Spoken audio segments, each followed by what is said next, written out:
At this time, we'll move to citizens' communication. This is the time we dedicate at each regularly scheduled board meeting for public comments. Marianne Baker. Hi, I'm Marianne Baker, and I'm with the Central Texas Healthy Mothers, Healthy Babies Coalition. We came and spoke to you in November about the problems with the new district breastfeeding regulation that required principals to send mothers to breastfeed their babies in a place out of public view. Many thanks to Superintendent Karstafen for listening and ultimately rescinding that regulation. I also commend Mel Waxler for his thoughtfulness and willingness to work with us on this issue. While rescinding that regulation is a positive step, principals are once again without affirmative guidance on this issue. So we ask you to continue your progress. We ask that you put this issue on your agenda for next month and adopt a policy that complies with the plain language of the right to breastfeed law. A mother is entitled to breastfeed her baby in any location in which the mother is authorized to be. When the right to breastfeed law was considered in 1995, some legislators said they didn't know why a statute was needed because women were free to breastfeed their babies. There was no law against it. Then one legislator spoke up and said that only the week before he and his wife had been at a restaurant and the manager asked his wife not to breastfeed her baby there. The right to breastfeed statute became law that year. Sadly, 18 years later, it is clear that this statute is still necessary. A mother quietly feeding her baby is not disruptive and does not interfere with the teaching and learning that goes on in schools.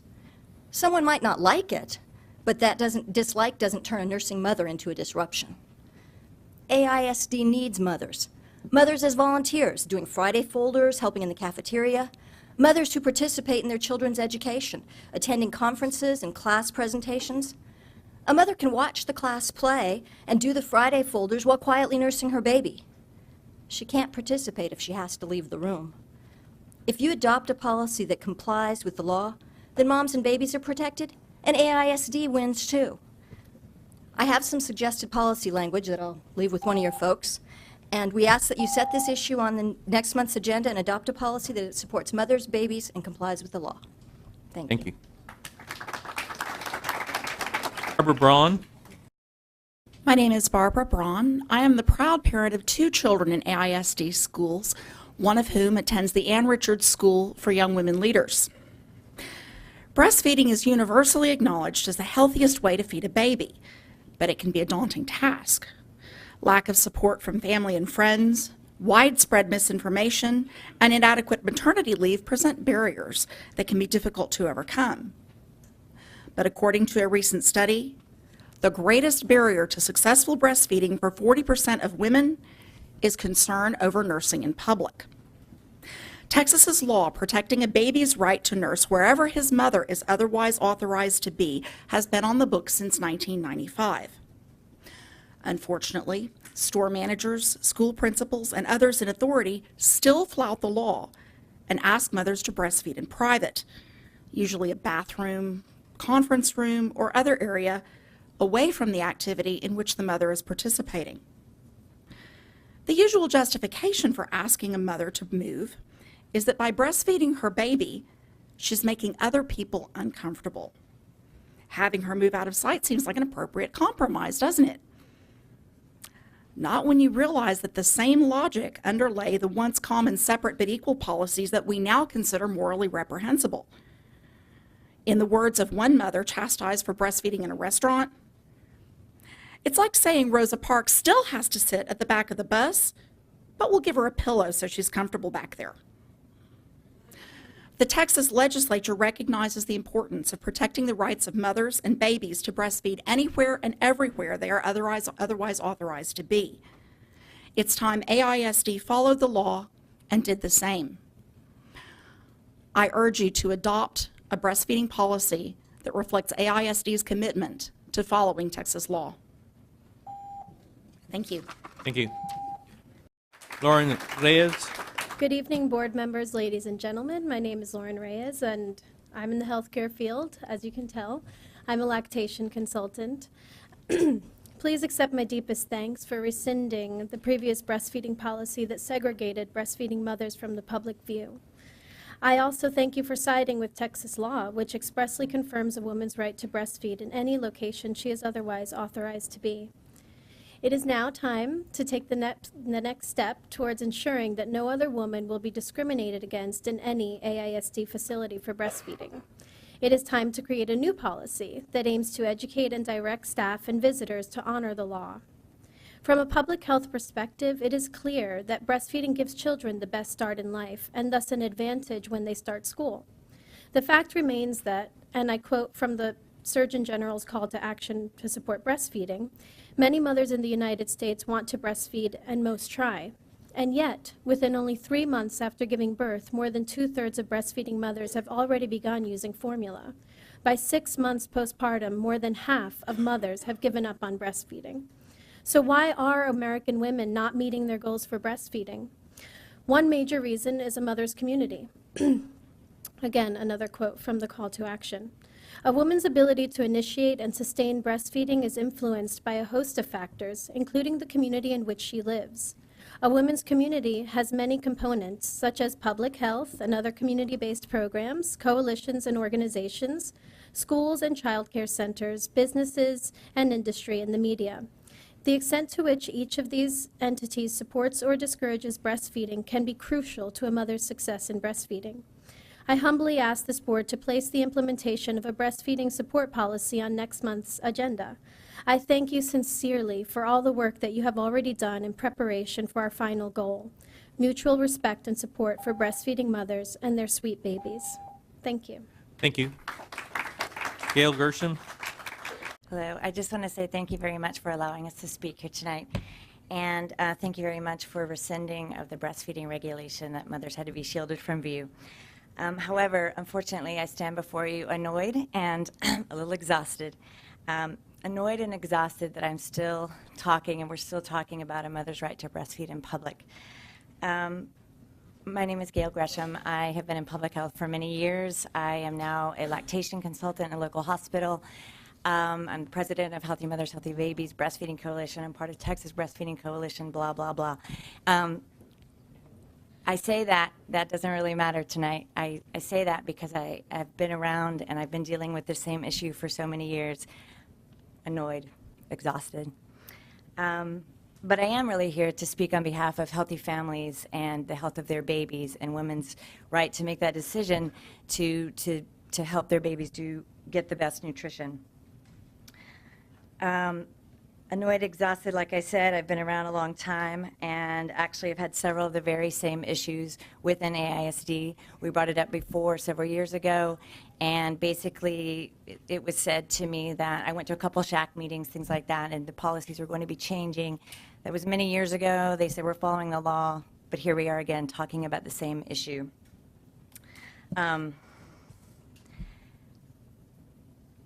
Sorry. Again, annoyed, exhausted. We're talking about feeding babies. There is a law out there. However, I'm not here to point fingers. I'm not here to make anyone feel uncomfortable, but I do think it's time that we clarify this law, because it sounds like that there's some different ideas about what it really means in our interpretation of this law. It cannot be left up to each individual school, because we'll just be back here in the same place, stronger, more annoyed, more exhausted. So Austin is a progressive city. Let's clarify this law and be done with it, because we will be back again, stronger, more exhausted, and definitely more annoyed. Thank you. Thank you. Krisdee Donmoyer. Hello. On behalf of about 2,000 people who have signed our petition to date, thank you for the rescission of the regulation that isolated breastfeeding mothers. We're halfway there. And now mothers need reassurance that they can feed their babies without fear of being confronted for doing so. Doctors have been telling us for years that breast milk is the best nutrition to feed our babies. But breastfeeding is not the intuitive, easy-peasy thing one might expect. While tongue-tie, mastitis, thrush may be medical challenges that a new mom might expect the possibility of facing, being confronted for nursing her baby in a public place should not be a barrier to breastfeeding. These past 5 months, I have been steeped in news about nursing in public, and I can tell you there is a shift that is happening in this country. Women are demanding that this discrimination stop. 80% of women want to breastfeed. With all of the things that threaten to complicate a breastfeeding relationship, most of us are done allowing this issue to stand in our way. Yes, there are some who feel it is a conflict with social mores, but mores refers either to manners or morals. Morals trumps manners. And it is nothing short of immoral to know the health benefits of breastfeeding to both mother and baby, and to nonetheless erect a breastfeeding barrier. To paraphrase a comment made by a SHAC member last month, it's time for people to catch up. There will be parents who are uncomfortable if their children witness a baby being held close and lovingly fed at a mother's breast. But if they are to ensure the best possible health for all of our grandchildren and great-grandchildren, they must bear that discomfort. Because as the American Academy of Pediatrics has asserted, breastfeeding is not just about a lifestyle choice, it is a public health issue. It is far from inappropriate to expose our children to the reality that some babies are breastfed. It is, in fact, crucial to optimal public health. We urge you trustees to adopt a board policy that conforms to the law and support breastfeeding mothers. Thank you. Thank you. Adam Donmoyer. I tell my boys, bravery doesn't mean not afraid. On the contrary, it's doing what needs done even if you're scared because it's the right thing to do. I'm Adam Donmoyer, and I'm going to embarrass my wife. The first time she nursed in public, she was terrified, but he was hungry, so she did. She's brave. She's also brilliant, authoring a blog at keepaustinnursingInpublic.com that's been read over 20,000 times in the past 3 months. She's strong. 3 boys. Well, 4, counting me. Just saying. And she's determined. Case in point, this issue. When she's right, she won't back down. The district told her she couldn't nurse our newborn while waiting for our 3-year-old who was in speech. She was completely covered and in a lobby empty of students, and she could have felt the victim. But instead, she was empowered. Example of her powers? When she learned Hayes CISD was considering a similar language to the policy you recently rescinded, thanks for that, by the way, she called up Hayes CISD, introduced herself, and politely asked them to reconsider. They recently emailed her the new policy, and let's just say it makes my wife very happy. That's awesome. You want her on your side because she always puts the greater good first. And also because she's a room mom who co-chaired the most successful silent auction in our elementary school's history. If you want to support her and all the parents just like her, adopt her policy. Not because it follows Texas law, not because she has over 2,000 people who signed her petition on change.org, but because, like my wife, Austin ISD is brave, brilliant, strong, and determined to do what's right. Thank you. Thank you. Okay, this concludes citizens' communication. Dr. Karsarfin, there were a number of items that were raised during citizens' communication. If you could look into those items and then get back to the board, we'd greatly appreciate it. Okay. Mr. Torres, Yes. I have a request. Yes, ma'am. I'm sorry, Ms. Moya? I would request that the board direct the board policy committee to review the district breastfeeding policy, and then once it's reviewed and staff has had a time to develop a regulation, that we have an opportunity to look at that too before it comes to the board again for review. Who is the second we? I'm sorry. We would be the policy committee, and then the second we would be we the board for review of the policy on breastfeeding. Okay, I will take the first we and ask that the policy committee review Okay.